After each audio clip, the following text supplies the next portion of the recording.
Welcome everybody. My name's Gorge Camorra out there watching, and thank you so much for joining us. Today I've got a bit of a lineup of, I guess it's like brand ambassador royalty. From Starwood, we're going to have Maddie Folland. From Jamison, Helen McAleer. From Buffalo Trace, G. David. From Jack Daniel's Rye, Linus Shaxman. And from Glenfiddich, Ross Blaney. Now, Linus and Maddie are here at Beneath Driver Lane with me, and we have the other guys stuck in Sydney, unfortunately, because of COVID. So, why are we here? It is a great time at the moment to be selling whiskey and uploading whiskey. We're finding that the trends at the moment is customers are buying quality over quantity. And today we're going to try 5 whiskies from all around the world, and just to get you guys that are a little bit of like beginners to whiskey to learn a little bit about these products. And I'm really super excited. So guys, we're going to have an online poll at the start. So during the event, we'll have a couple polls. So can we have the first poll to come up online? Please, you get about 30 seconds to mark it off and we'll continue on.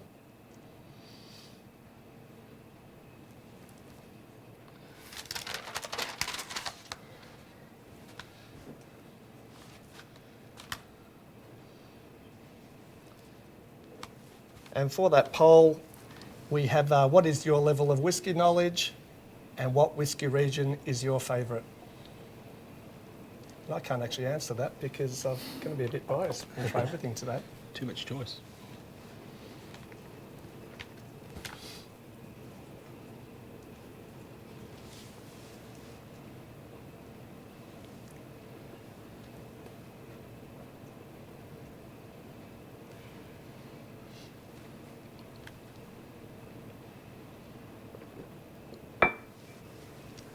Okay guys, thank you very much. So for our first whiskey that we're going to try today, I have Maddie Folland from Starwood. Welcome Maddie. Thanks George. Maddie's a bit of a Geelong boy like me, so I've got to put the Geelong plug in. We're going live pretty much around Australia today, so as I said, great turnout, Matt. And I guess what we can do is, for those of you, if you want to grab your first sample, which is the Starwood Twofold, I'm going to open up my bottle and we'll pour ourselves a little bit of a dram. And you want to talk a little bit about this, Matt? Yeah, for sure. So Starwood as a brand, we were founded here in Melbourne in 2007. Dave Vitale is our founder. Dave wanted to create unique Australian whiskey that was truly accessible for everyone to enjoy. Starwood Twofold is the definition of that. Very accessible whiskey. The way we make it, we make 2 different whiskies. One's a malt and the other is a wheat whiskey. We mature those independently in red wine barrels that we source locally and then blend that together post-maturation at a 60% wheat to 40% malt component. The wheat brings that lightness, that sweetness, that softness, and then the malt brings you that big tropical fruit note that Starwood's known for. Combine that together with that beautiful red wine characteristics that you get from the barrel. Yeah, it's just a really versatile, easy drinking whiskey for everyone to enjoy. Excellent. And as we go through a little bit of a nosing, do you want to run through a nosing and a tasting for our viewers for sure. and guys? So Starwood's known for its tropical fruit aroma. You get that in most of our whiskies. So think bananas and pineapples, etc. Sometimes a bit of mango skin in there. So that's definitely on the nose, and you get that beautiful vanilla note coming from the American oak we use. We use a lot of American oak ex-red wine. But then there's always that underlying red wine characteristic coming through. A lot of the casks that we fill up at Starwood are fresh filled, so literally straight from the winery to the distillery and filled up with our new make spirit. So you always have that big influence of red wine. And don't think of it as 30 mils of whiskey with a dash of Shiraz on top. It's not how it works. The red wine comes through as red fruits, berries, plums, apples, etc., and a beautiful tannin spice on the back of the palate as well. That's awesome. So for those of you out there as well, guys, we do have some questions. If you'd like to fill out the questions in the comments, if we don't get through them all today, we will definitely follow up and send them out to you. And I might just ask you a few questions as well as we go. Yeah, for sure. As far as the wine casks, is it from a certain region or a certain brand? We've used a lot of different casks over the years. Now, most of the time, we focus on as close as we can to the distillery. We get a lot of good French oak, ex-Pinot from the Yarra Valley, also a lot of American Oak X Shiraz from the Barossa. We're looking for those red wine varieties that are going to give us big, red, juicy characteristics. So Shiraz, Pinots, Cabernets, that's what we focus on. And then over the years, we've started working with some suppliers that have given us really good, consistent casks. So great cooperage out of the Barossa Valley called AP Johns. They work closely with Treasury Wine Estates, and obviously great wine coming from there, and great barrels that are well looked after and not too old and dusty, and they've still got a lot of life to give to our whiskey. Yeah. Awesome. And when you said a lot of life, what difference does it make using a different type of barrel for the flavour and the taste, I guess, of your whiskey? Yeah, good question, George. A huge amount. Yeah, 60 to 70% of the flavour is coming from our barrel, and we only give it 3 to 4 years to mature in Melbourne because of our unique climate here. So it happens pretty quick and pretty fast.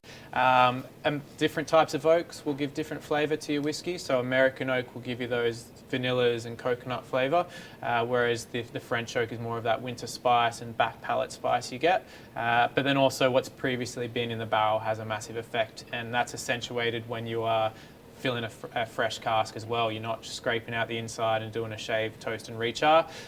They're still wet with wine in this case, so there's a lot of flavour saturated into that oak, and then when we add our new make spirit, it's pulling all of that flavour Recording out of in that oak progress. really quickly. Yeah. Awesome.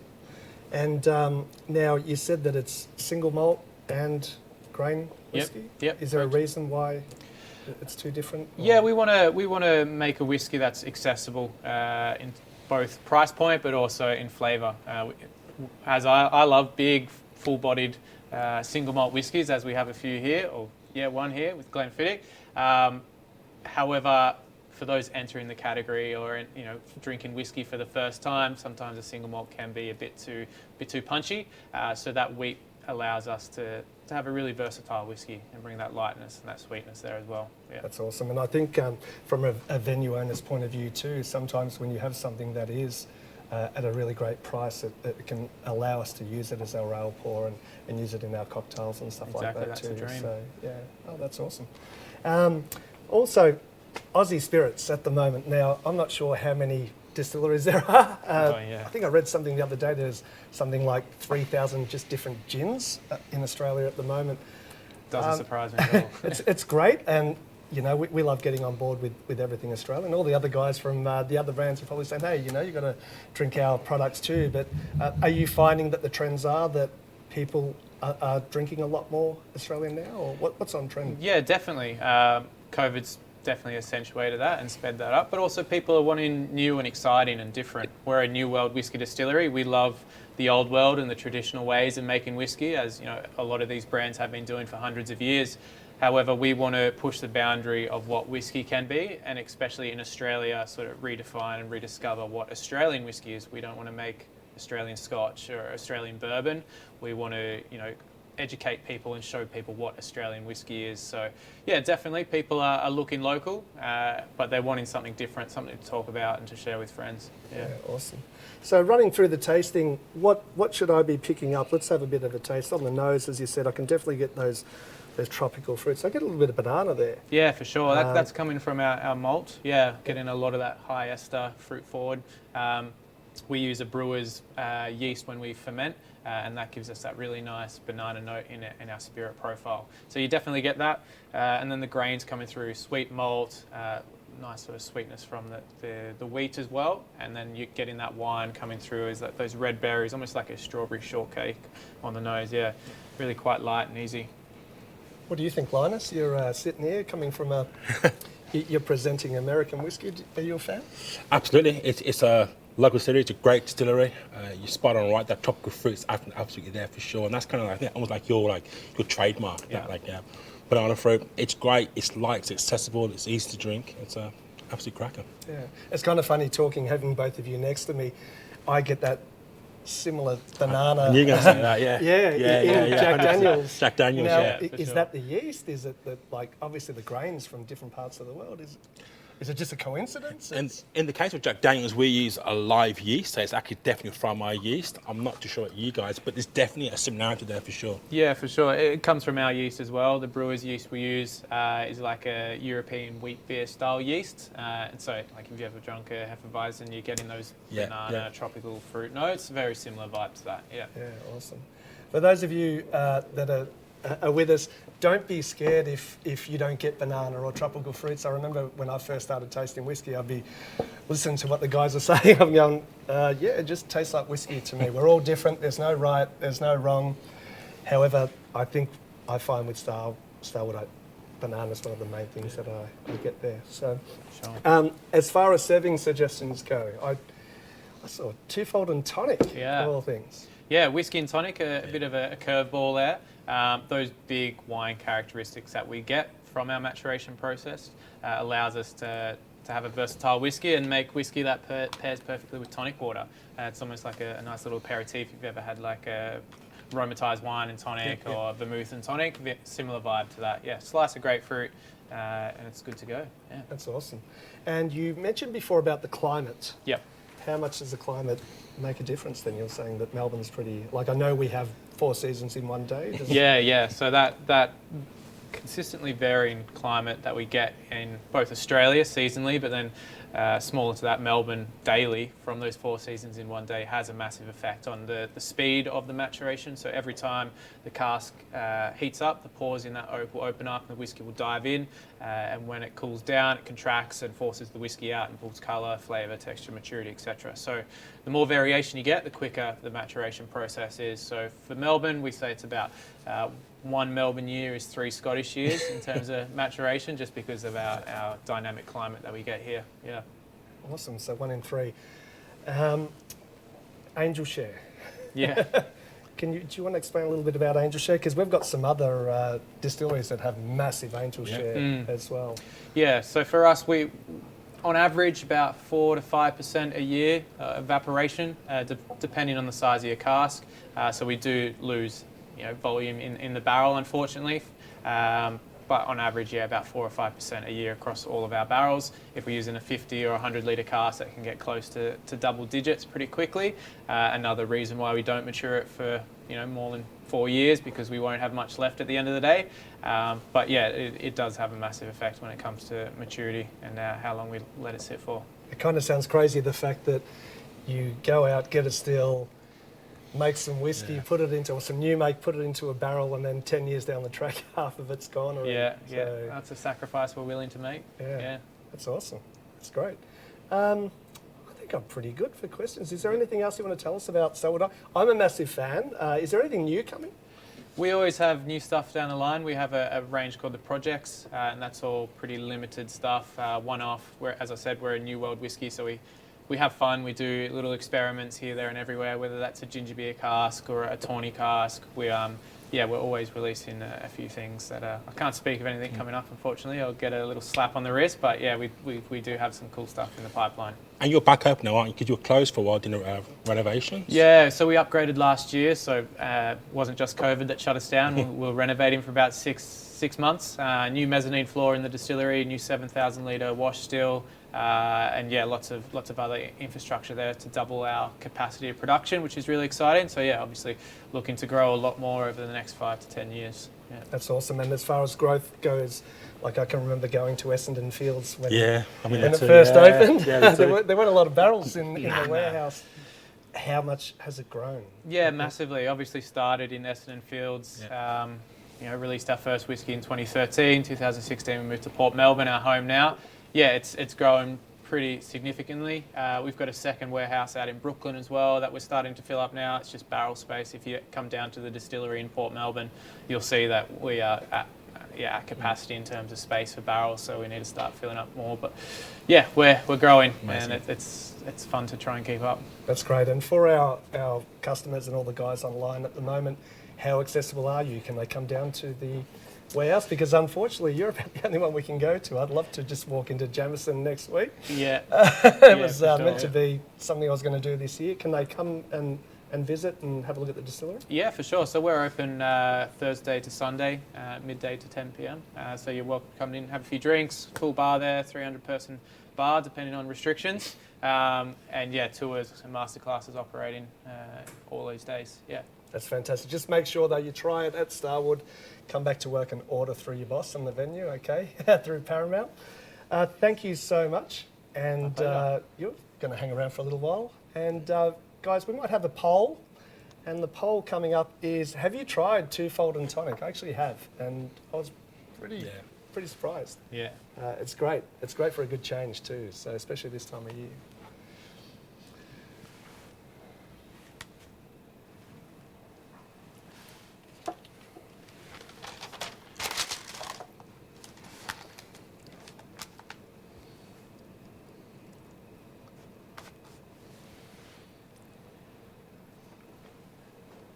Have you tried Twofold and Tonic? I actually have. Pretty darn good. It's kind of funny. I remember, a bit of a segue, having tequila and tonic. And while we're talking about that, waiting for the poll, we do have a tequila session coming up, so stay tuned. We're sitting at just under 400 people watching, so make sure when this next session comes out, get straight onto it. All right, next up, I'm going to introduce to you from Pernod Ricard and Jameson, Helen McAleer. Now, Helen, have I pronounced it right? I've been stressing all morning. Hi everyone, how are you? You pronounced it okay. It's Helen McAleer, but you're close enough, so I'll give you that. It's a hard one to pronounce. Yeah, that's it. That's the most stressful thing I had for today. So, That's good. would you like to introduce yourself? Yes, of course. Hi everyone. My name's Helen McAleer and I'm the Jameson brand ambassador based here in Sydney. I've been the brand ambassador for the last 2 years here in Australia. But previous to this, I was actually the Jameson ambassador in England for a year. And hopefully you can tell from my accent, I am in fact Irish. So it's great to really, champion the brand that I'm so passionate about, especially where it's created where I'm from. But yeah, that's just a little intro on me. Fantastic. Now, as I said before, I was meant to go to Ireland this year, but unfortunately it's not going to happen due to COVID. I know. Can so I ask was you I. one question before we go into the when we'll get tasting? back. Was it the Irish or the Scotch that actually started whiskey? Well, I'm going to say, I'd love to say Irish, but I'm going to say Scotch. And I'll touch on it a little bit later on, but John Jameson, who actually created Jameson, was in fact a Scotsman as well. Something I hate to say, but yeah, he was in fact. Actually, I want to hear that because I've always heard the other way around, and I can see Ross Blaney would definitely want to get into that conversation. He's smiling over there, I can see. So today we're going to try the Jameson Black Barrel. I'm a massive fan of this. I have this in all of the venues that I own. So we've poured ourselves some. For those of you online, guys, please pour yourself your Jameson dram. And Helen, if you could take us through a bit of a tasting, would be fantastic. Absolutely. Although before we jump into the tasting, I don't know if this is okay, but I might run through a little bit about the history of Jameson because it really informs this whole story on Jameson and Jameson Black Barrel particularly as well. But just quickly for a little bit of context. So Jameson has been around for nearly 200 years and it was created by a man called John Jameson. And I've already given it away, but he was in fact Scottish. And very interestingly, he married into a whiskey family over in Scotland, which he married into Hague Club, which is a huge Scotch in the UK. He married into that family and he learned everything he could possibly learn about whiskey. And then he set sail and went over to Ireland and created his distillery in Bow Street in Dublin. I'm not sure if anyone's been to Ireland before. I'm sure there are many of you have been. The distillery is absolutely amazing. And what I just wanted to talk about in terms of the history is I'm sure everyone's seen, a bottle of Jameson before. Everyone recognized that iconic green bottle, but in every single bottle of Jameson, you can see if you look closely, there's a little a crest and a Latin phrase that says Sine Metu, which is a really nice story for Jameson because I'm not sure if there's any Latin speakers here, but it translates to without fear. And I think this is a real testament to the Irish whiskey category in general, because, Jameson is obviously huge and a massive Irish whiskey, but for the last 200 years, it wasn't always really plain sailing. There was a lot of challenges for the Irish whiskey category. So I suppose around the turn of the 20th century, we were fighting like world wars. There was obviously prohibition in America. Irish whiskey was absolutely booming at this stage, but all of these little things were just nails in the coffin for the Irish whiskey category. And then you had the likes of obviously prohibition. England was ruling us and they kept slapping taxes onto us. So very interestingly, we use malted and unmalted barley in our whiskey because the good frugal Irishman was like, how do we get around tax? So they actually put unmalted barley in. But once we taste it very shortly, you'll really appreciate the smoothness in the whiskey. But yeah, it's great to see that kind of in the turn of the 21st century, you know, Irish whiskey has really started to come back online. It's absolutely booming. There was over 1,000 distilleries at the very when John Jameson was around. It went down to about 4 in the 1960s, and it's great to see there's around 30 distilleries coming back to Ireland. So, you know, Irish whiskey is really booming. And yeah, I just want to tell you a little bit about the history before we jumped in to do the tasting. So if you've got any questions, just shout away. But I think it's time to taste the incredible Jameson Black Barrel. Any little bit of history about the brands, it's yeah, it's I think it's so amazing. interesting as well. Yeah, But definitely. yeah, And Jameson, yeah, it's always hard when it's virtual, isn't it? Who's talking or who's talking over who? But yeah, Jameson Black Barrel. So obviously Jameson Original has been, you know, our classic whiskey for over 200 years. But Jameson Black Barrel is a little tech, and I think you can tell from the bottle, the packaging. It comes in a beautiful black box. It's a bit of a premium upsell from Jameson Original, and the reason it has this premium quality is because it's still a blend of pot still and grain whiskey, but we use a higher proportion of pot still whiskey in Black Barrel. So it sets it more onto like a pedestal with the likes of Redbreast, which is also made in our distillery and our array of amazing Irish whiskies. And that's a real quintessential style of Irish whiskey. So we use a higher pot still percentage, and you'll really get that through the whiskey. You know, you'll get that lovely spice, the warmness. But the reason it's called Jameson Black Barrel is because it's actually matured in double charred barrels. So obviously lots of barrels will get charred, but the barrels we finish our whiskey in, our oak barrels, are actually double charred. So, you know, you're going to get a lot of vanilla extract coming out of that, and it's going to be really sweet, but not like too sweet, but really sweet, really warm. You'll get a lot of vanilla, caramel, and toffee flavors coming through. So what I would encourage everyone to do with their little sample is, you know, don't be afraid to really get your nose in there and take a massive smell of the whiskey. I'm sure you've all tried Jameson Original before, but Black Barrel might be a new one that you haven't tried.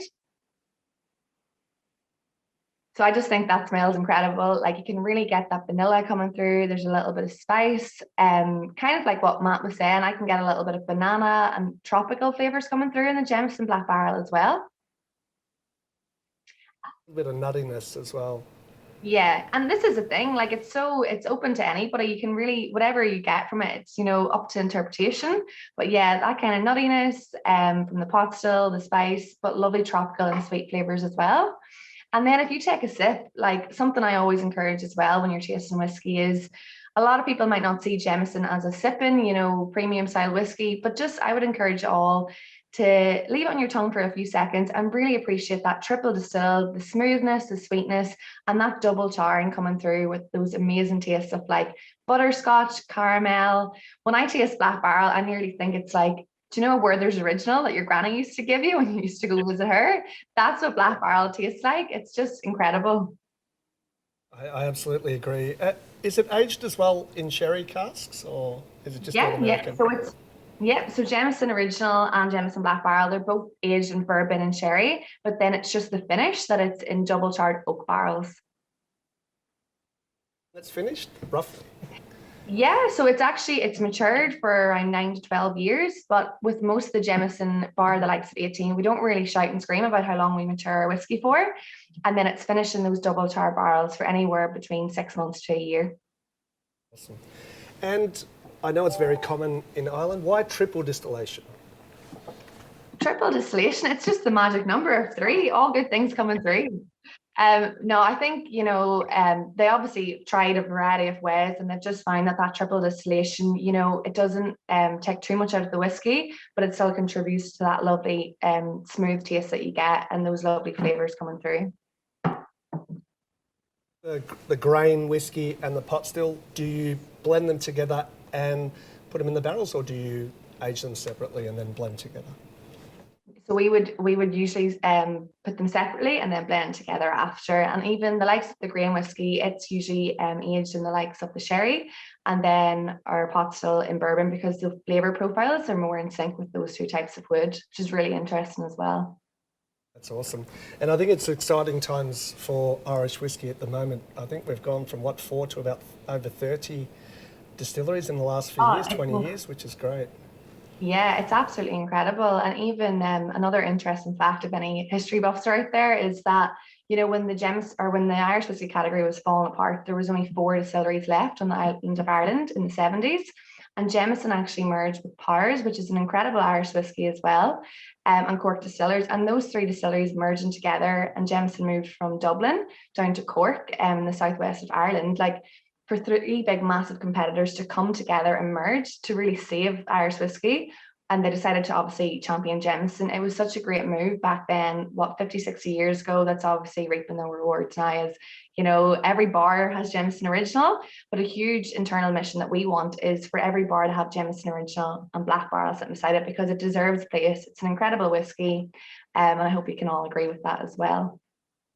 Well, I totally agree. I think I've drank too many picklebacks in my time, and Jameson's well, this makes a great pickleback as well. And another interesting point on this as well is Jameson Black Barrel was actually launched for South Africa. So it was launched as an exclusive to South Africa. It's our second biggest market for Irish whiskey. And apparently the culture over there is like, you know, the way we would buy our friends or mates rounds, they go and they buy a bottle to show their wealth and stuff, and they can't get enough of Jameson. So we made this Black Barrel exclusive to them, and it was called Jameson Select Reserve. So you might have seen a few bottles of these floating around before, but because so many people around the world got their lips on this amazing liquid, there was a demand for it to be supplied all over the world. So that's why they rebranded it to Jameson Black Barrel, so that it's more accessible for everyone, and it's not this like select reserve just for one market. So very interesting as well. And that's lucky awesome for us that we can now drink it as well. Yeah, look, I'm a massive fan, as well as the castmates. So yeah, we drink a fair bit of Jameson down in Geelong anyway. Yeah. I'm sure everywhere you're telling else me. Around the world. Signature serves or recommendations. Obviously, it's beautiful to sip on. What are other suggestions you This can is give the us? thing, like it's absolutely beautiful to sip on, you know, that just neat on a cold winter's night. This is the perfect time, or if you're in a 2-week lockdown, you know, I'm definitely digging into this bottle. It's perfect neat. It's even really nice with a Boilermaker, you know, with some beer. But something that I would really encourage people to try Jameson Black Barrel in is, you know, try it in the likes of a whiskey sour, an old fashioned. It's 40% ABV, similar to Jameson Original, but it really stands up really well. You know, you can really, it's got like an extra bite compared to Jameson Original. It stands up really well in cocktails. But something I actually just made whilst I was waiting to come on was, now it might look a little bit diluted now, but just Jameson soda and a slice of orange. It's so simple, you know, every bar has soda and oranges or any fruit. Most people in their house will have that lying around. So it's a really easy drink just to make up if you're, you know, if you're getting a little bit thirsty, it's coming to 5 p.m. Really easy drink. And honestly, it's super refreshing. And again, just really simplistic. Awesome. Fantastic. Do you guys have any questions? What do you think? It's an absolute cracker. It's fantastic. Yeah, great whiskey. Great whiskey. I've been to Jameson, checked it out, and it's a pretty amazing place. And Cork's a great town as well, so I had a great time there. So, no. Although I did ask an Irish person why they did distill Jameson 3 times. I was told it was to be sure, to be sure, to be sure. So I don't know if that... I've heard that joke so many times in my Bad joke. Sorry. That's awesome. Matt, what do you think? Are you a fan? Yeah, absolutely. Really light, easy drinking from that triple distillation, and it's got a beautiful texture. That pot still coming through. Yeah, great body to it. Yeah, actually, I really do like that nice oiliness in the texture there. And guys, we know that Jameson is in pretty much every single bar around the world. You'd be surprised not to find a bottle of Jameson.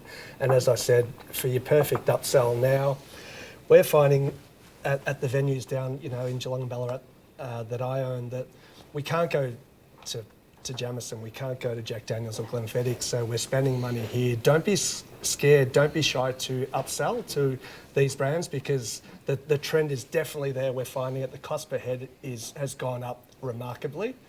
And now I guess is your time to learn as much as you can for you more novice beginner bartenders, and get that knowledge behind you, and don't be scared, because customers enjoy the upsell as much as the venue owners do too, because it's a little bit more money in the till to pay rent for the next shutdown.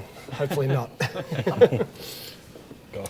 All right, so we're going to go to the next poll, and thank you so much, Helen. That was fantastic. And wow, okay, now I've always said Irish were in front by about 150 years. I better change that.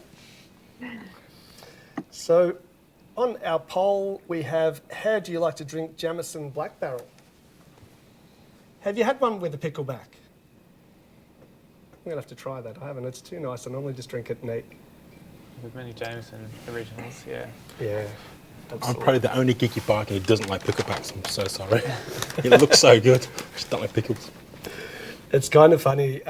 We introduce so many people in Geelong to picklebacks. They love them. So it's a great way to sell whiskey on the side for that extra little bit of margin. And also, I'm a massive fan with ginger ale and fresh lime as well. So yeah, that was my go-to when I first got into whiskey. So I'm just a Boilermaker guy. I'm just like a good beer and a great whiskey. And what would Happy you camp. suggest as a Boilermaker with this delicious whiskey?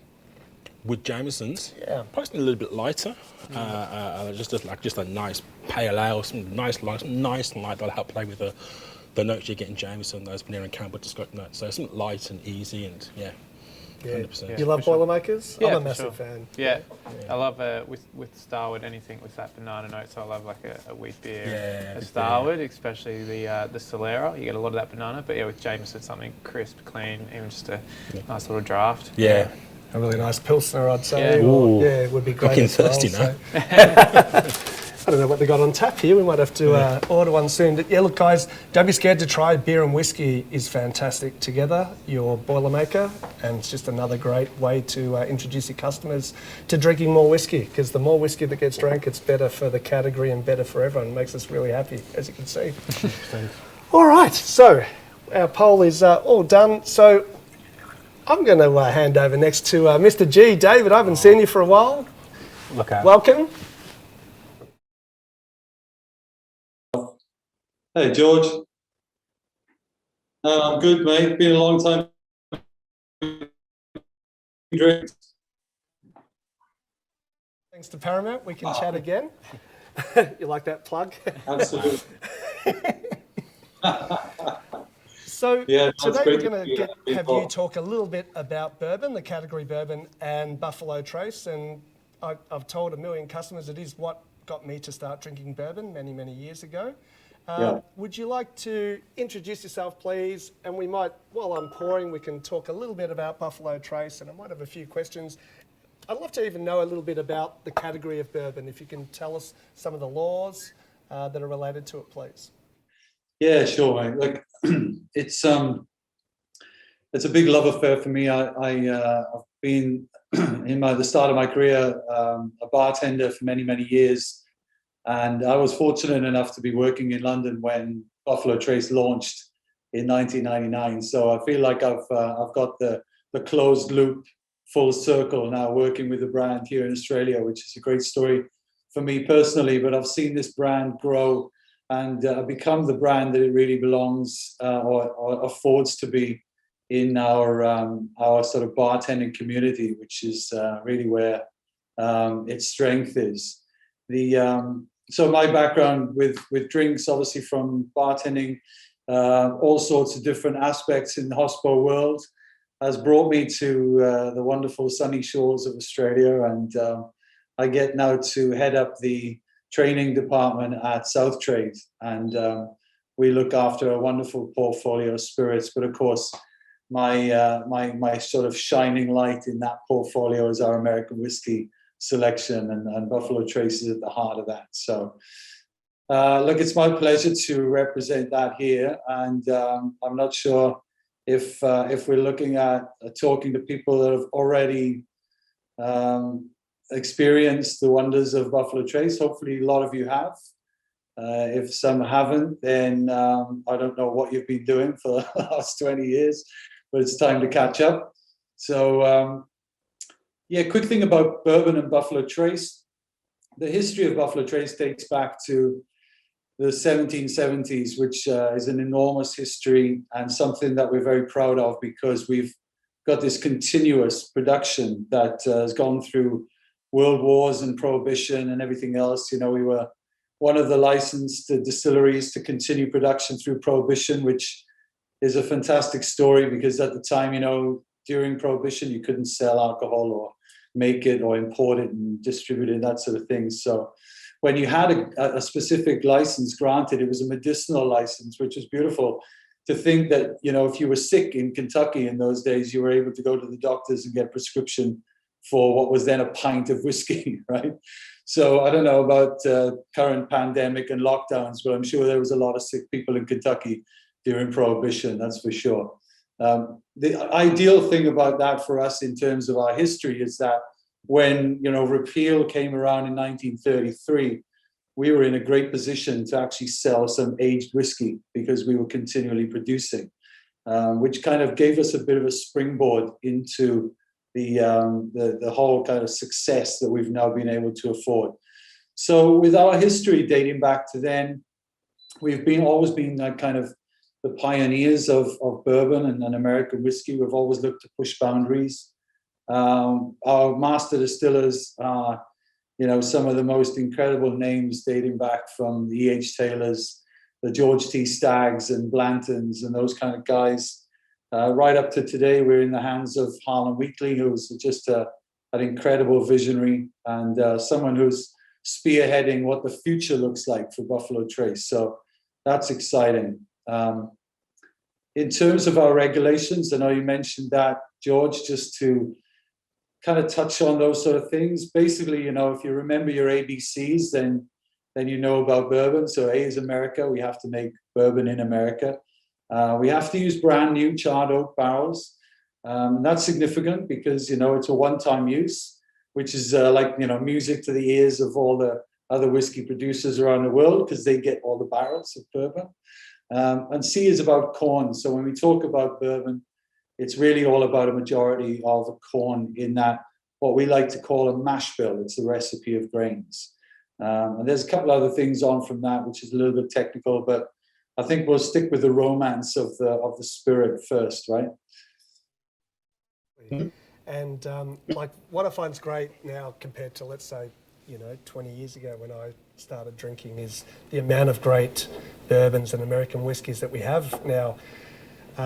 Why should people drink bourbon? Gee, because when I first started drinking, there was some cheap bourbons out there and they were very, very sweet. And the first time probably that I tried it was in a mixer can, or it was very sweet and I didn't really enjoy it. And why should we start drinking bourbon? Yeah, it's a good point. You know, up until quite recently, we were, as in terms of Australia's consumption, we were the highest per capita consumer of bourbon in the world.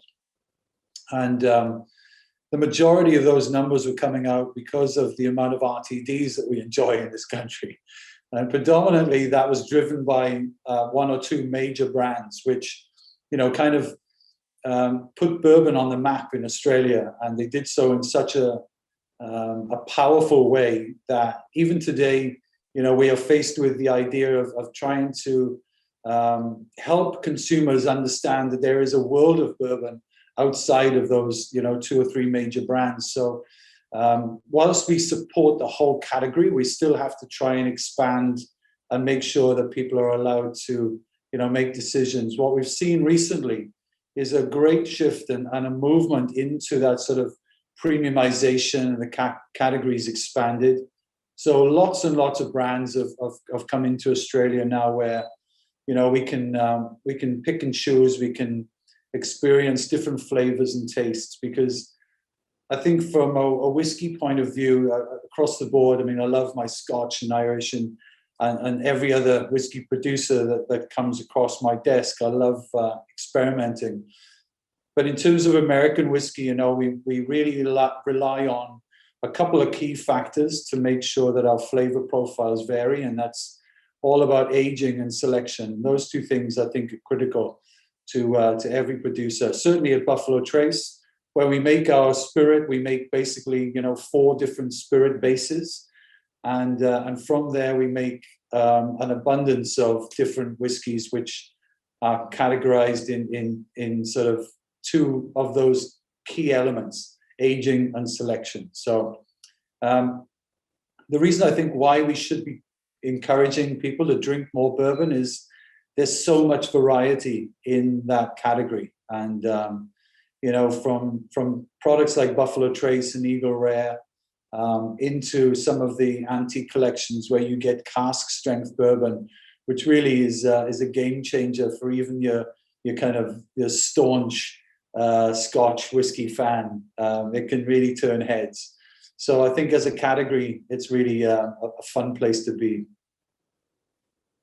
And I find that when I present a good bourbon to customers, it's very rare that someone will say that they don't like it. Most of them are actually surprised and happy that they've tried it, because they think of, it's a lot for me like tequila. A lot of people have that bad time with tequila and they just refuse to touch it. And there's some fantastic bourbons and American whiskies in Australia at the moment that we can get. So let's run through a bit of a tasting, G. What are we meant to be tasting here? Because it smells delicious. I mean, Buffalo Trace is the flagship brand. You know, we sort of renamed the distillery back in 1999 when we launched Buffalo Trace. The brand itself really is about the kind of the epitome of what a rye bourbon is really all about for us, certainly at Buffalo Trace. And the character really is only developed after our aging. It's an extended aging process, which goes through a minimum of 8 years. So 8 to 10 years is when we select our barrels. And the master distiller is really in the mindset that we've only then gathered enough character, enough flavor profile for the whiskey. It's matured enough to be able to put into a bottle. So look, it's a huge investment. It's a big kind of, it's a long wait, right? We put our spirit into barrels and roll them up there on a rick for 8 to 10 years. And over that period, you know, Maddie picked up earlier about evaporation, the angel share, and we probably lose about 40% of our barrels fill after about 8 to 10 years. So it's an enormous investment, but, you know, we don't cut corners. We just want to make sure that the whiskey coming out of those barrels is where we want it to be. And for that, I think that that comes through in the flavor profile. So Buffalo Trace, 8 to 10 years, we've got a corn and rye malted barley mix. So, you know, in bourbon, traditionally you have a rye-style bourbon. There is also a wheated version, but it's only in around about maybe 5 or 10% of bourbon that's made around the world, or certainly sent around the world. But for our style, I mean, Buffalo Trace is all about that robust kind of character. So if we go a step back into 1999, I remember as a bartender, the whole cocktail culture was shifting and changing at the time. And we were looking at drinking a lot more of those kind of serious pre-prohibition drinks again, you know, from the neo martinis and the blended fast and furious to the kind of more upfront spirit forward cocktails like old fashions and Manhattans and Boulevardiers and that sort of thing. A lot more serious drinking going on and into the sort of millennium. So with that, it was all about having a bourbon that stood up to those flavors and allowed us to be able to pour cocktails in that sense. So Buffalo Trace launched and was a huge success overnight, you know, in certainly in London and New York at the time, the two kind of epicenters of cocktail culture. And from that, you know, it's just been an educational process, because we just need to make sure that, you know, we get liquid on lips, we allow people to understand the history, but also what's in the glass. Because one of the beautiful things I think that come out of Buffalo Trace is the line that we honor tradition, but we embrace change. And that's really all about, you know, understanding where our history is and what we've come from, but then also to look at how we proceed, how we push the boundaries, how we keep the spirit evolving and perfect those techniques. So I'm just, you know, as you can tell, I'm a big fan of American whiskey. Buffalo Trace is what we consider our breakfast whiskey. What a good breakfast. Look, I'm a massive fan as well. I'm actually a massive fan with everything, and that's not just saying that I have all of these on my back bar at home. While the guys have still got a little bit left in their glass, last time that Harlan was down, he told me to do the Kentucky Chew, and I thought he was actually making fun of me. Can you explain the Kentucky Chew, please, for our viewers? That's a great question, mate. Excellent. Thank you for bringing that up, because actually just recently I was in a session with a bunch of bartenders, and I was talking to them about that very thing.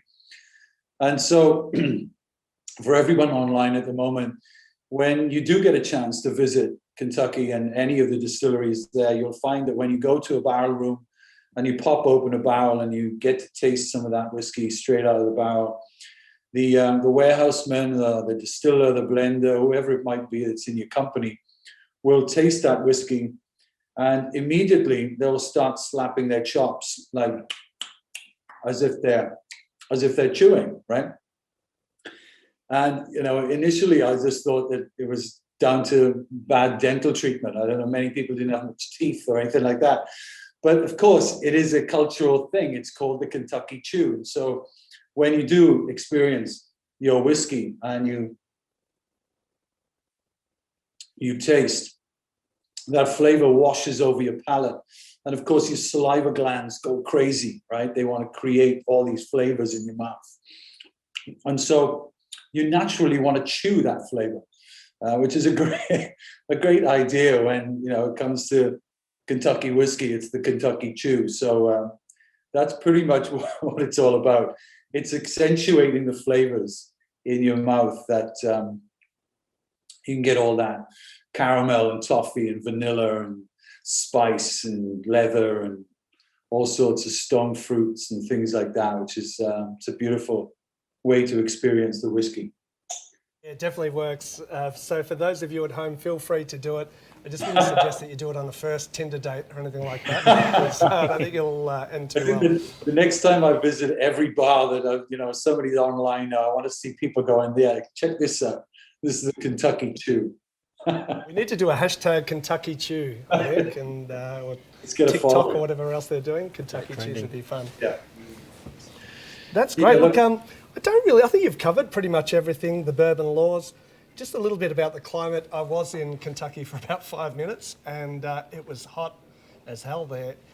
Once again, like Maddie was talking about the climate here in Australia, Yeah. What are we looking at roughly 1 year in Kentucky compared to Scotland, for example, and also a little bit about heating up the warehouses, Yeah. which I think Woodford does as well. Yes, we do. It's incredible to think that we've had these warehouses in place since 1800s and we've got this amazing expansion program going on at the moment, which I'll just touch on in a second. But thinking about each warehouse has a different part to play on the whiskey because of their makeup, whether they're brick built, stone built, whether they've got tin roofs or slate roofs, and their positioning actually at the distillery as well, the airflow. I mean, the temperatures in Kentucky are pretty, I'd say recently they've changed a little bit, but usually you have your definite seasons. Because we have a brand new charred barrel, then the wood is very thirsty. When we put the spirit in there, we pretty much lose around 7% of that fill immediately into the wood, right? We're not getting that back. But then, as Harlan will explain, in the initial few years, the 2 or 3 years, we lose more like 5% per year in evaporation. And then it slows down a little bit to about 3%. So, roughly on average, as I mentioned with Buffalo Trace, 8 to 10 years, you lose about 40%, but at least 10% in your first year, which is an enormous kind of a loss. We use a 200-liter barrel, which is constant, and we don't top them up. We just have to deal with our weather conditions. But one thing I think that's cool about Buffalo Trace is that we recognized a long time ago that whiskey stops breathing. We call it breathing in Kentucky, aging. It stops breathing in the barrel below 7 degrees centigrade. So we needed to kind of keep the conditions at least a little bit warmer than that through the winter months. We have a lot of snow and frost through the winter. So, we raise temperatures through the winter months. But currently we have this incredible expansion program. We're spending probably close to $1.5 billion US. And that involves a lot of different things, but the warehousing really is one of the key things. So we're building a new warehouse like every 4 months and filling it as quickly as we build it. We're about 3 years in now, so we've got about 10 new warehouses on, it's actually a farmland adjacent to this site that you see behind me. And they're all holding around about 58,500 barrels each. So we're looking at over another 500,000 barrels of bourbon being laid down. So, you know, in bourbon, in the quality, in the aspect of the future of bourbon, what we're looking at Buffalo Trace is really a strong standpoint. You know, we don't believe that this is just a fad. We believe that bourbon is back where it belongs, and hopefully, you know, long into the future, people will be able to experience the quality that comes out of this distillery. It's an incredible process that hopefully everybody here online will get an opportunity to visit at least once, to really fully experience what's going on there. Yeah, let's hope so. And let's see, hopefully, the day that there's about 450,000 barrels of whiskey in a warehouse in Melbourne would be fantastic too. Which I'm pretty sure you'd be happy with too, G. Yeah. Thank you so much. That was That's a fantastic. pleasure. So, guys, give bourbon or American whiskey a bit of a try. I know we all love Irish and Scottish as well and Aussie, but it's just fantastic to try so many great whiskies. So thanks a lot, G. Pleasure, George. So Thank we're going to you. go to the next poll, guys, and it is a true and false question. Buffalo Trace is the oldest continually producing distillery in America. True or false? And G did answer that.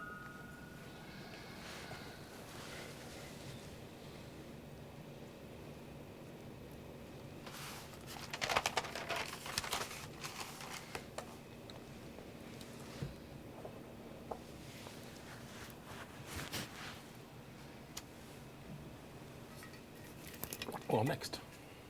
All right, mate. That's a wee gem there. Excellent. I'm jealous. I don't have a bottle here. I didn't have any Buffalo Trace, so you got me with the Kentucky got the Chew. I wall. thought I'm gonna have to do it. A rare little one. I, I like all whiskey. All right, so next up, I'm going to introduce to you Mr. Linus Shaxman Hey. from Brown Forman, and you're talking today about Jack Daniel's Rye. Who would have thought? Hi guys, thanks for having me. My name is Linus Shaxman. I'm the brand ambassador for Jack Daniel's. I've been with the company for 14 years.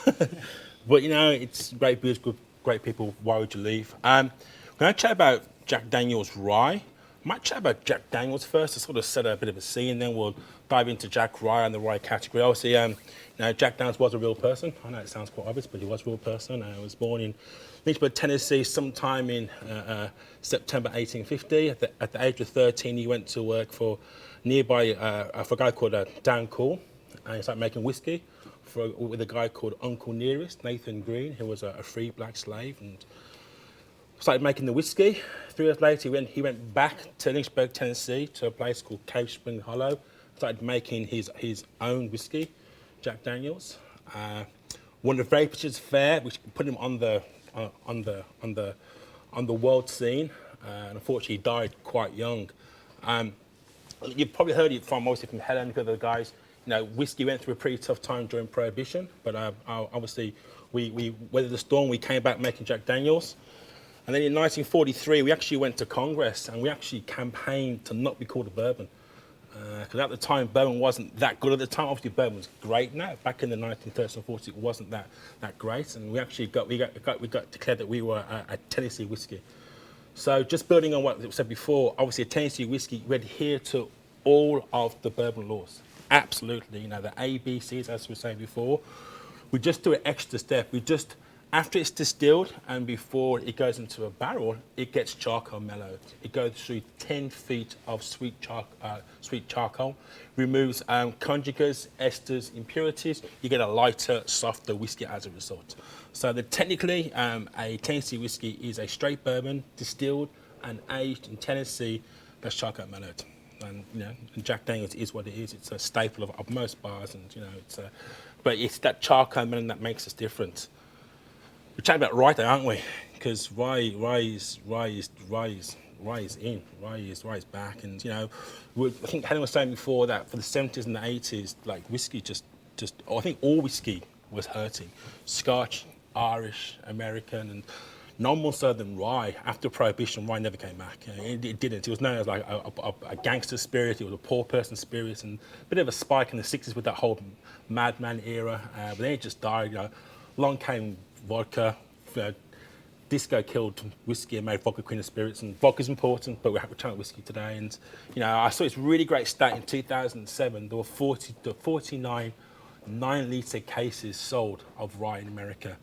So 9 cases, about 13 bottles. So it was almost dead. It was almost defunct. And obviously there was this trend towards traditional cocktails, those from the 1880s. People started appreciating whiskey and they were chasing flavour. And brands like Woodford Reserve and Jack Daniels, we jumped on this rye bandwagon. And in 2019, it's now 1.2 9-litre case sold in America. So this spirit has just come out the blocks and it's absolutely flying. In fact, back in 2007, there was only 3 commercial brands available. There's now over 100. So rye is back in a big way, and people want to try rye. And I think, obviously Woodford did a rye in 2005, but we brought out this rye. Well, sorry, we didn't. We put down this rye in 2012. I remember the new make we had. Did you ever get a bottle of that? Yeah. We announced that we were making a rye.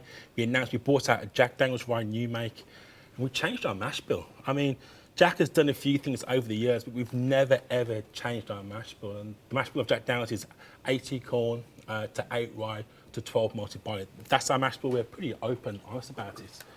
But we changed our mash bill. So now this is 70% rye to 18 corn to 12% malted barley.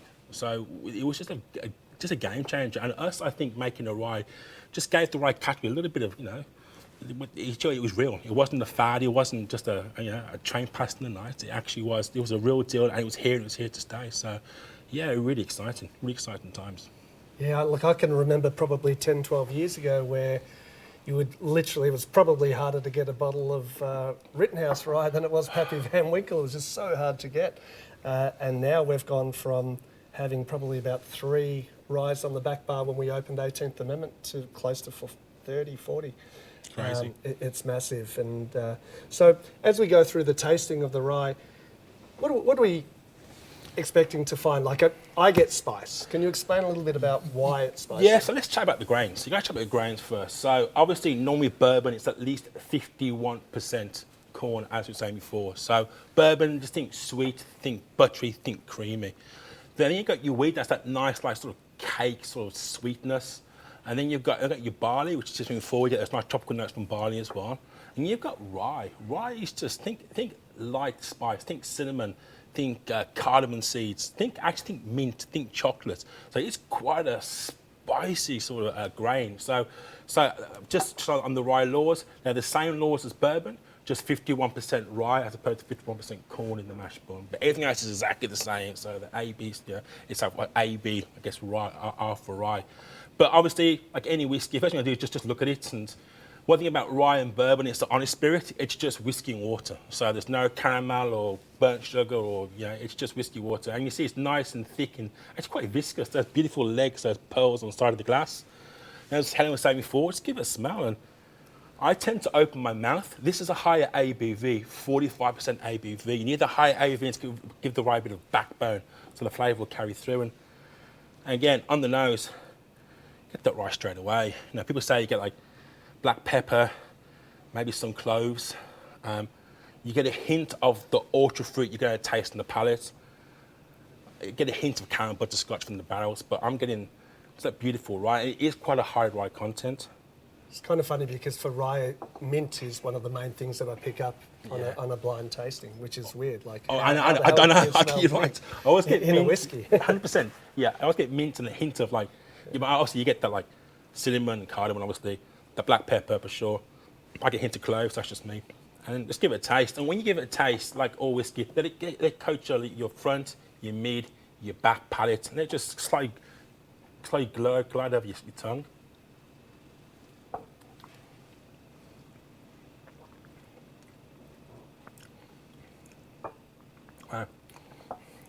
it's really funny because it's got that Jack Daniel's DNA. So it's the same water, it's the same barrels, it's the same yeast strain. It's still charcoal mellow, that sweet maple charcoal, after distillation, before aging.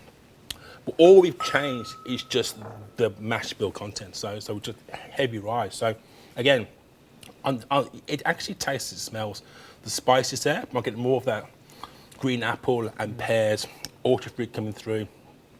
I love how it just sits in the back palate, and that's what that mint comes back again. You go, there you go, there's the mint. Yeah. And the thing is, I love, like, ABVs to me mean nothing. Honestly, I mean, this is a punchy ABV. I think it drinks below that ABV. It's just so well balanced and so well made. And it's not too thin. Like, I mean, I love rye. So there are some amazing ryes out there. Like you, I keep buying whiskey. I've got to stop buying whiskey. I'm running out of space. But some ryes are a little bit thin. You kind of that chasing the flavour. And there are many reasons why, though. I'm not too sure. But this, to me, it's got depth of flavour. And you know, we're using like a post-prohibition, like an old-style mash bill. So we're using the rye, the corn, and the barley. Some guys just use rye, and that's fine. But I tend to find they can be a tiny bit thin, whereas those that using the corn and the barley does give this a bit of a depth of flavour and more complexity and just more character. Yeah. And I hear that, like, rye as a grain is pretty hard to work with. Yeah, it can be messy, especially when you're actually creating the sweet mash. Absolutely, it can be a pain in the bum. But as a grain, it actually is quite sustainable to grow. It grows. It's easy. It will take in the cold weather. It still grows. If the soil isn't very rich in nutrients, it still grows. But you have to actually work with it. It can be an utter pain in the bum. And although we love it and the flavours it brings, to work with it can be quite challenging. Yeah. What do you think, Matt?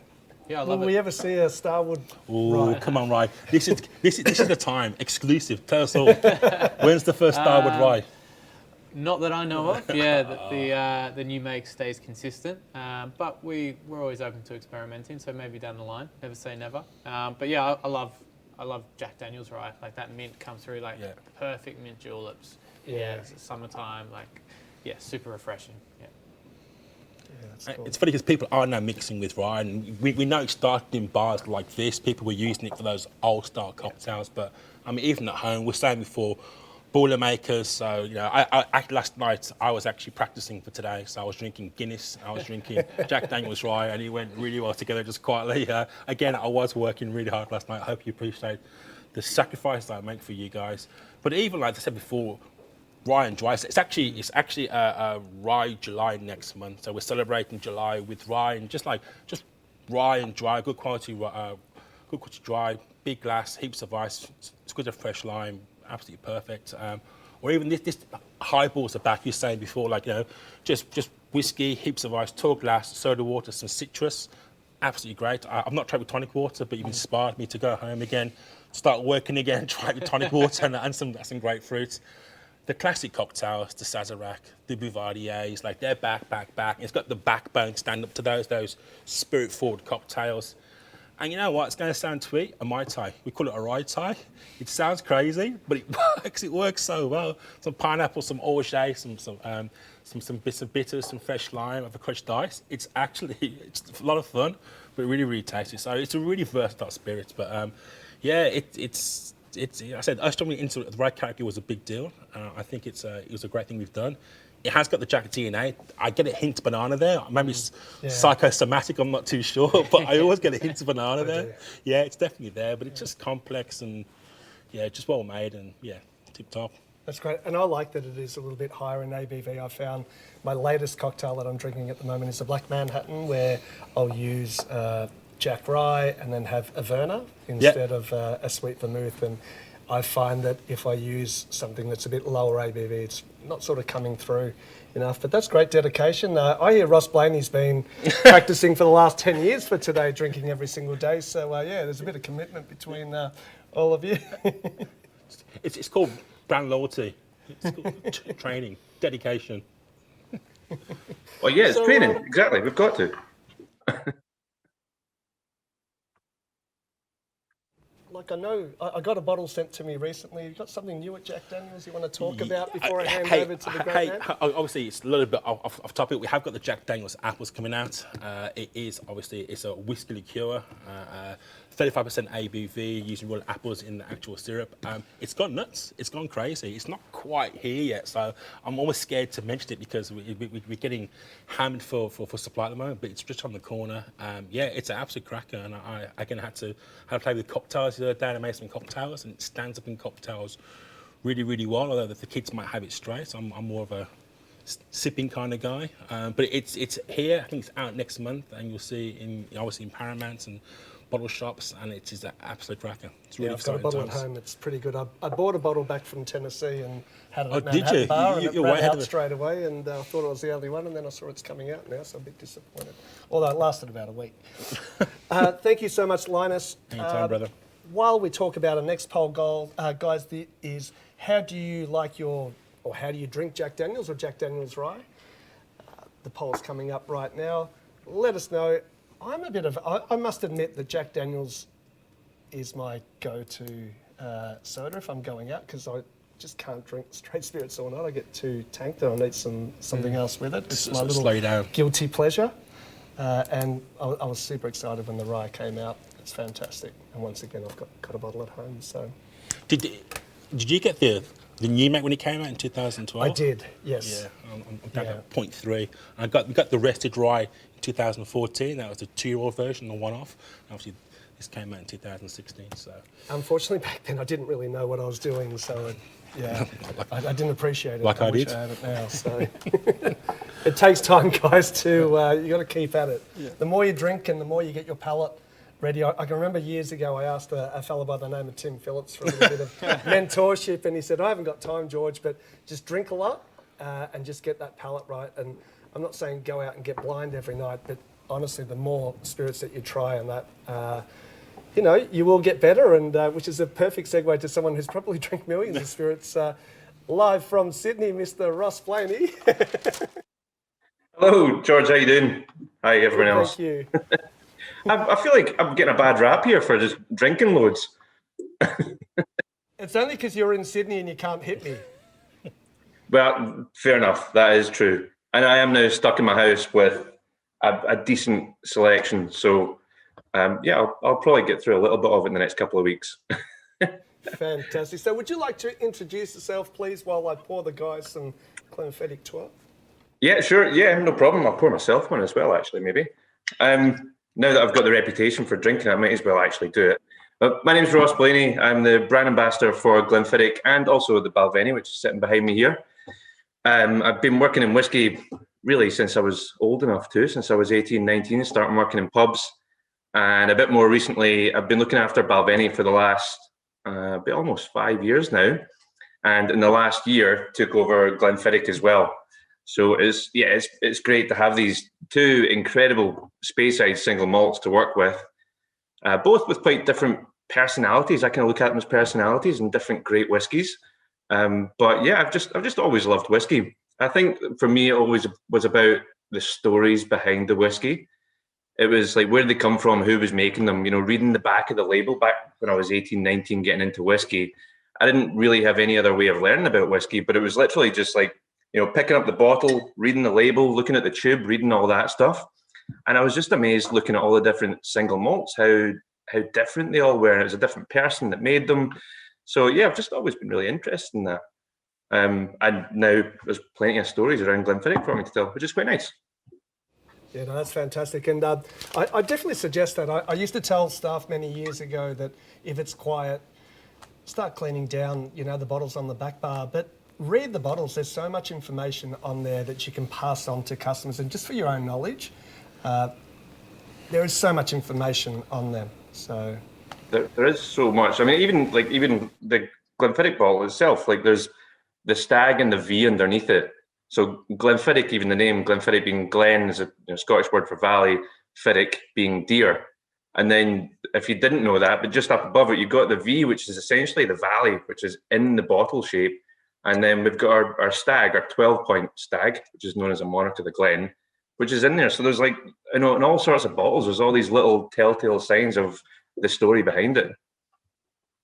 It's fantastic. And I guess Glenfiddich is probably one of the most seen single malt whiskies that you see in bars. I think you guys have Is it a challenge to get it on every single bar? It's a lot like Jack, Old Number 7, and Jameson as well. Is that something that you guys really push on so that everyone, because for me, Glenfiddich is your perfect sipping whiskey for someone, whether you're a novice or someone that wants a little bit of a change back from something a little bit more meatier. It's always fantastic. It's a really nice entry-level and advanced whiskey.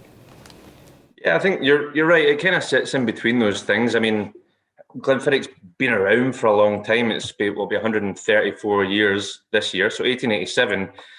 But I think the important thing and why Glenfiddich is in so many shelves, I mean, it's been the biggest selling single malt in the world for a long time. Really since the single malt category started, which was in 1963. And the category started, well, early 60s and then officially in 1963. But that was Glenfiddich. And Glenfiddich was the first real single malt that went out. It was called pure malt back then. And every year since then, it's been the biggest selling single malt, kind of because we had a head start. I mean, we started the category, so we had a little bit of a head start, but also because it was good whiskey. I mean, everyone was drinking blends before that. When William Grant, our founder, and his wife Elizabeth, and their 7 sons and 2 daughters, when they built Glenfiddich in 1887, they weren't planning on selling Glenfiddich. They built Balvenie 5 years later, just up the road, literally about 7 minutes walk up the road, depending how many whiskies you've had. And they were doing it to make Grants. They were wanting to make Grants. That was their whole point, because no one drank single malt.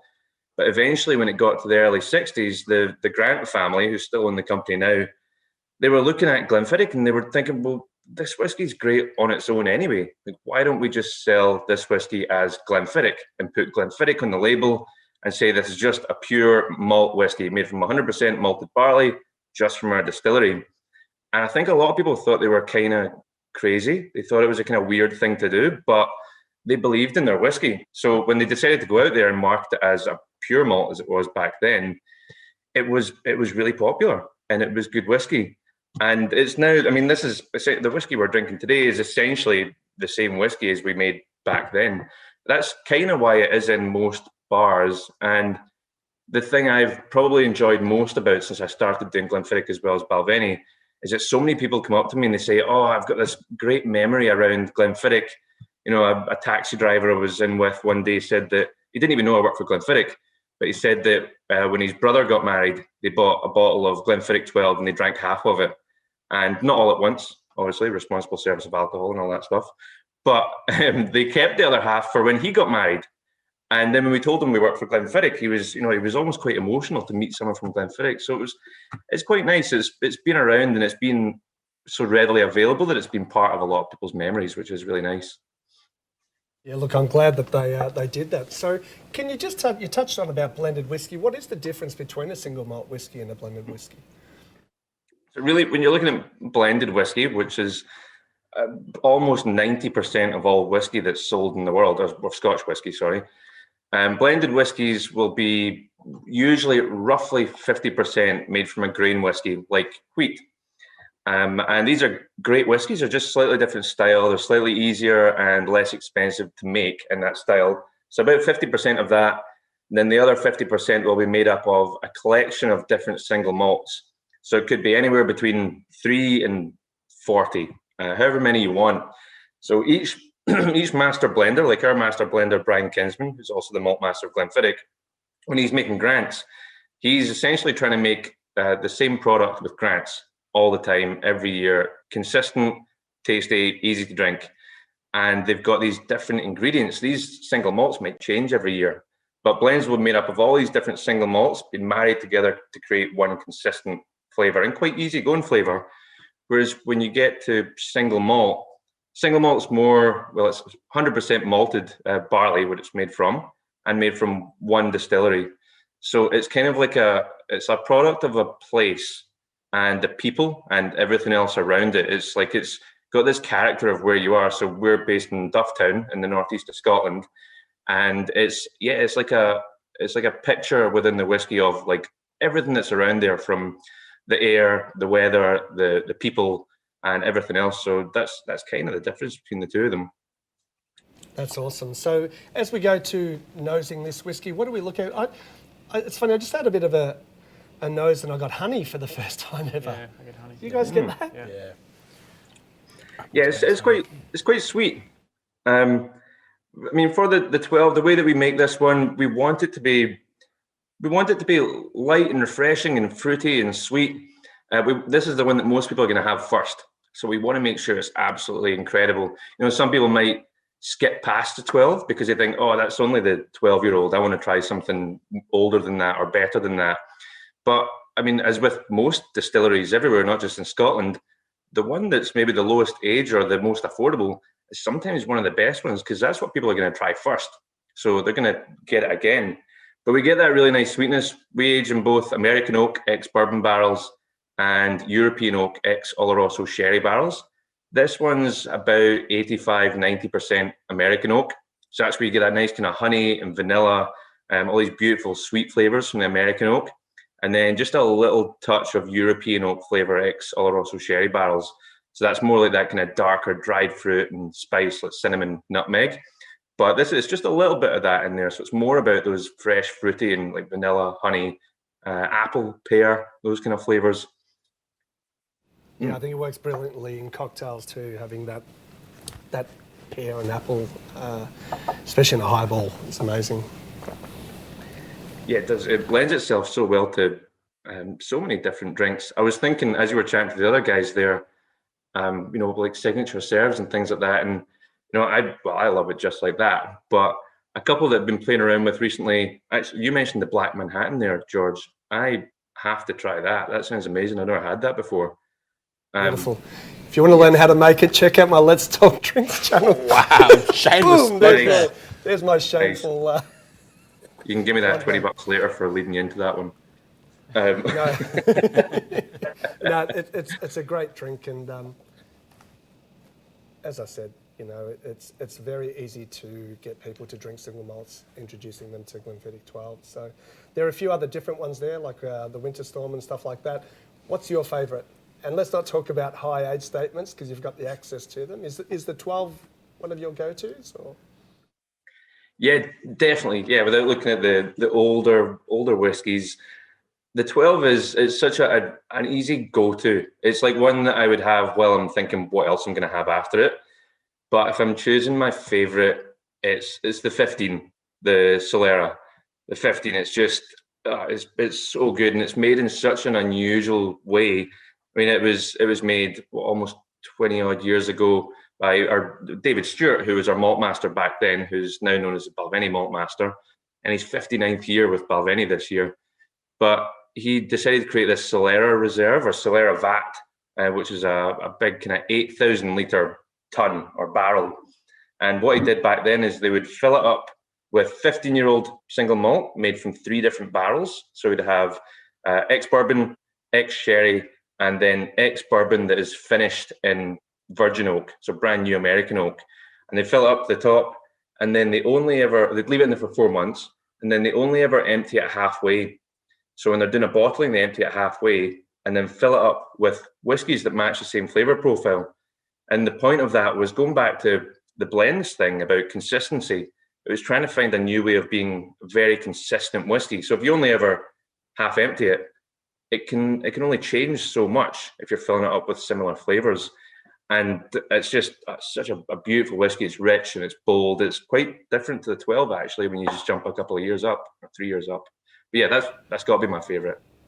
Oh, that's awesome. It's actually the biggest selling of the Glenfiddichs at my bar, the 15. Yeah, so there you go. A little question as well about whiskey. I've been lately collecting stuff from the 80s and so forth. Does whiskey age once it's in the bottle? Because I get so many friends that'll say, hey, George, I've got this whiskey. It's a 40-year-old whiskey. I go, wow, that's amazing. And it'll be, let's say, for example, a Johnny Walker red label, but they've had it for 20 years. Can you explain to the guys, I mean, obviously know the answer to that, does it get any better in the bottle? And one step further, at what point does it change? If you've got, say, just a third of the bottle left, does the oxidisation change the whiskey? Yeah, that's a great question. It's one that I get asked quite a lot as well. I mean, basically the answer is no, it doesn't change once it's in the bottle. It's changing while it's in the barrel. It's getting influence from the oak and the air around it, But once it's in the bottle and it's sealed, it's not changing at all. When you're looking at older bottles, though, like that can be quite interesting. I think especially with blended whiskey rather than single malt, when you get one from like the 80s or the 60s or further back, they can be quite different because they have different things going into them. But sorry, going back to your question, but once it's in the bottle, I usually think, once it gets down to maybe the last quarter, or maybe a little bit more than that, that's when you've got like a lot more air in the bottle. It'll probably still last about a year, but I think once it gets down to about there, you're as well just finish it, I think. It's also a good excuse to just finish it off. And you can blame that on me. You can be like, well, Ross said I should just finish it off. So I think once it gets down to there. That's a great tip. And what about, I know with bottles of wine, you can buy argon or some gas to pour into a whiskey. Guys, do you think that'd make a difference? I don't think so, mate. I'll let Ross I got asked recently, Yeah. and I'm like, oh, I'm not really sure. I've never done it. Yeah, I haven't either, actually. I suppose it would work because it just basically sucks out like or it stops the oxygen touching the wine. So I suppose it would work. But I prefer the other option of just drink it. Oh, absolutely. And drink it with friends or loved ones, because I honestly believe that a whiskey that you enjoy in a really great environment tastes way better if you're with friends, if you're at a beautiful venue like Beneath Driver Lane, or compared to drinking it at home, or at worst just leaving it and collecting it and not touching it at all. Yeah, absolutely. I think that's why I've worked in whiskey so long, is because it is about sharing it with people. I know all the other whiskies we've talked about tonight, I have some relationship with, going back to drinking Jack Daniels when I was 18, obviously. And then everyone since then, great memories with different whiskies, and that's what it's about, sharing it with people, telling stories, having a laugh. That's what whiskey's all about. That's awesome. As we wind up, we've still got a few minutes left. Do you guys have any questions to ask each other? Wow. There you go, I'm going to put it on them. Yeah.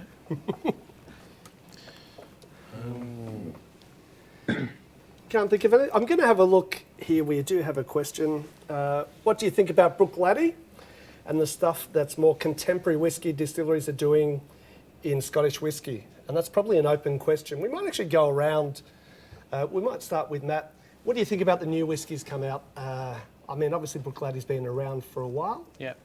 With all these new, and you're in the same category. Yeah. What do you think? Oh, I love it.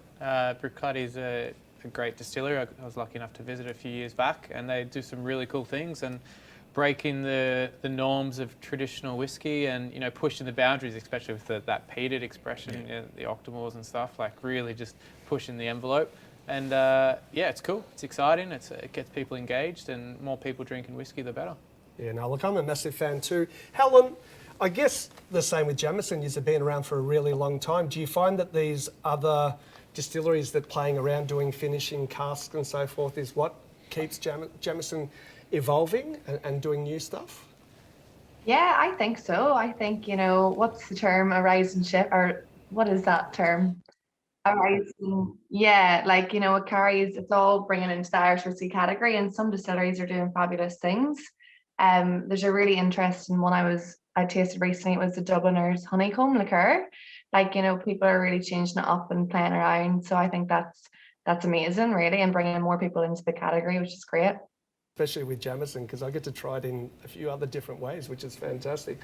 The next question from Angus Thompson. It is for you, Matt, but I'm going to pass it on to G because he's sort of related. What would you recommend the Twofold by Starwood in what sort of cocktails? Yeah, I think Twofold lends itself to quite a number of drinks, actually, because it's got just that beautiful kind of backbone of the wheat and the single malt whiskey. It's when somebody first put the Twofold and tonic in front of me, I was a skeptic. I was kind of like, really, tonic? But it works really well. I just love the idea of whiskey being able to be drank in its kind of mixability form. I know Dave Broom once mentioned that, the popularity of whiskey was all about mixability.